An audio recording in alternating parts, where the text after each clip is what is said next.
പാലക്കാട് നെന്മാറ പോത്തുണ്ടിലെ ഇരട്ടക്കൊലപാതകത്തിന്റെ നടുക്കത്തിലാണ് ആ നാട് ഒന്നാകെ. സുധാകരൻ ഒപ്പം അമ്മ ഈ രണ്ടുപേരെയാണ് വെട്ടിക്കൊലപ്പെടുന്നത്. ചെന്താമര എന്ന് പറയുന്ന അയൽവാസിയാണ് ഈ രണ്ട് കൊലപാതകങ്ങളും നടത്തിയത്. 2019 ഇന്ന് കൊല്ലപ്പെട്ട സുധാകരന്റെ ഭാര്യ സജിതയെ കൊലപ്പെടുത്തിയ കേസിൽ പ്രതിയായ ചെന്താമര ജയിലിലായിരുന്നു.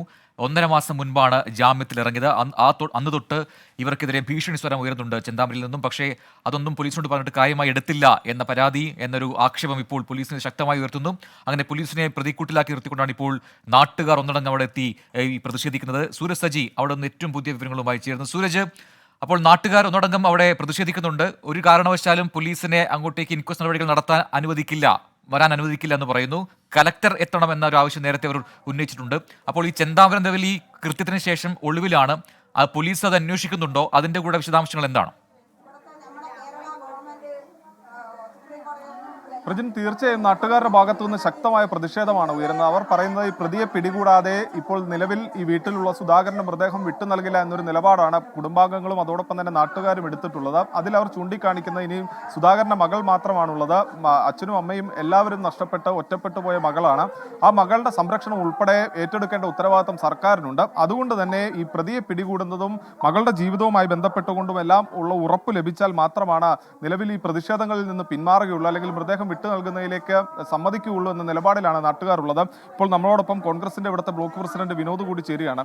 എന്താണ് ഇവിടെ ശരിക്കും സംഭവിച്ചത്? പോലീസിന്റെ തികഞ്ഞ അനാസ്ഥയാണ് ഇന്ന് ഈ കൊലപാതകത്തിന് വഴിവെച്ചിട്ടുള്ളത്. 2019 ആദ്യത്തെ കൊലപാതകം നടക്കുന്നത്. ഇന്ന് മരണപ്പെട്ട ആളുടെ ഭാര്യയെ കൊലപ്പെടുത്തിയിട്ടാണ് ചെന്താമര ജയിലിലേക്ക് പോകുന്നത്.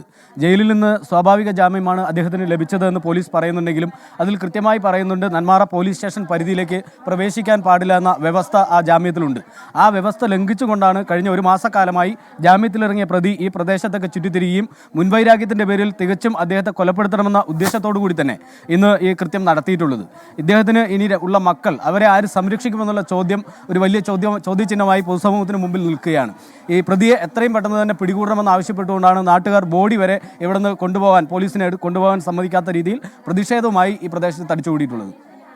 പ്രതിക്കെതിരെ ഒരു പരാതി കൊടുത്തതാണ് പ്രതിക്കെതിരെ നേരത്തെ ഇവരുടെ മകൾ നെന്മാറ പോലീസ് സ്റ്റേഷനിൽ പരാതി കൊടുത്തിരുന്നു എന്നാണ് പറയുന്നത്. ആ പരാതി നിലനിൽക്കെ തന്നെ ജാമ്യം ലഭിച്ച വ്യക്തി ഈ പ്രദേശത്ത് ചുറ്റിക്കറങ്ങിയത് പോലീസിന്റെ ഭാഗത്തു നിന്നുള്ള തികഞ്ഞ അനാസ്ഥയാണ്. ഒരു മകൾ മാത്രമാണ്? അതെ, മകളാണ്. കുട്ടി ഇപ്പോൾ ആരുമില്ലാത്ത നിലയിലായി. കുട്ടി അനാഥമായ നിലയിൽ 2019 അമ്മ മരിച്ചു. ഇന്ന് അദ്ദേഹത്തിന്റെ ആ കുട്ടിയുടെ അച്ഛൻ മരിച്ചു, മുത്തശ്ശി മരിച്ചു. ഇനി ആരുമില്ലാത്ത ആരെ സംരക്ഷിക്കുമെന്നുള്ള ഒരു ചോദ്യചിഹ്നമായി നിൽക്കുകയാണ്.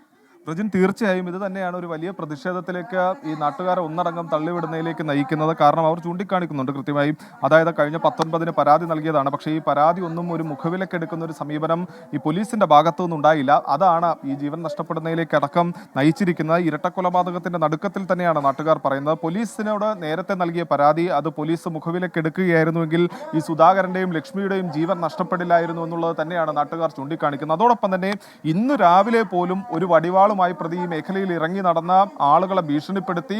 എന്നിട്ട് പോലും നമ്മുടെ ഈ കേരളത്തിൽ തന്നെയാണോ ഇത് അരങ്ങേറുന്നതെന്ന് തോന്നിപ്പോകുന്ന, നമ്മളെ ലജ്ജിപ്പിക്കുന്ന ഒരു സംഭവമാണ് ഉണ്ടായത്. കാരണം ഒരു പ്രതി കൊടുവാളും പിടിച്ചിങ്ങനെ നടന്ന് ഭീഷണിപ്പെടുത്തിയിട്ട് പോലും പോലീസിന്റെ ഭാഗത്തു നിന്ന് ഒരു നടപടിയും ഉണ്ടായില്ല. എന്തായാലും ശക്തമായ പ്രതിഷേധം മേഖലയിൽ ഉയരുന്നു. പ്രതി നിലവിൽ നെല്ലിയാമ്പതി വനത്തിലേക്ക് കടന്നു എന്ന വിവരമാണ് പോലീസിനുള്ളത്. അതിന്റെ അടിസ്ഥാനത്തിൽ വനമേഖലയിലടക്കം പ്രതിക്കായുള്ള തെരച്ചിലും ഊർജിതമാക്കിയിട്ടുണ്ട്. പ്രജിത്ത്, ശരി സൂര്യ, ഇവിടെ പ്രതിയെ പിടികൂടിൽ മാത്രം പോരാ, ഈ കൊലപാതകത്തിന് യഥാർത്ഥ കാരണം അത് പോലീസിന്റെ അനാസ്ഥയാണെന്ന് നാട്ടുകാർ പ്രതിഷേധിക്കുന്നുണ്ട്. അതിനുകൂടി ആര് ഉത്തരം പറയും എന്നതാണ് പ്രധാനപ്പെട്ട ചോദ്യം. നിരന്തരം ഭീഷണി ഉയർത്തിയ ചെന്താമരയെക്കുറിച്ച് നേരിട്ട് പോലും പോലീസ് സ്റ്റേഷനിൽ പോയി പരാതിപ്പെട്ടിട്ടും അതിൽ ഒരു ഇടപെടലും പോലീസിന്റെ ഭാഗത്തുനിന്ന് ഉണ്ടായില്ല എന്ന ഗുരുതര ആക്ഷേപവും ആരോപണവുമാണ് ഇപ്പോൾ പോലീസിനെതിരെ ഉയർന്നിരിക്കുന്നത്. ആ രീതിയിൽ ശക്തമായ പ്രതിഷേധം നാട്ടുകാർ ഇവിടെ ഉയർത്തുകയുമാണ്. സൂര്യ സജിയാണ് സംഭവസ്ഥലത്തു നിന്നും വിശദാംശങ്ങൾ നൽകിയത്.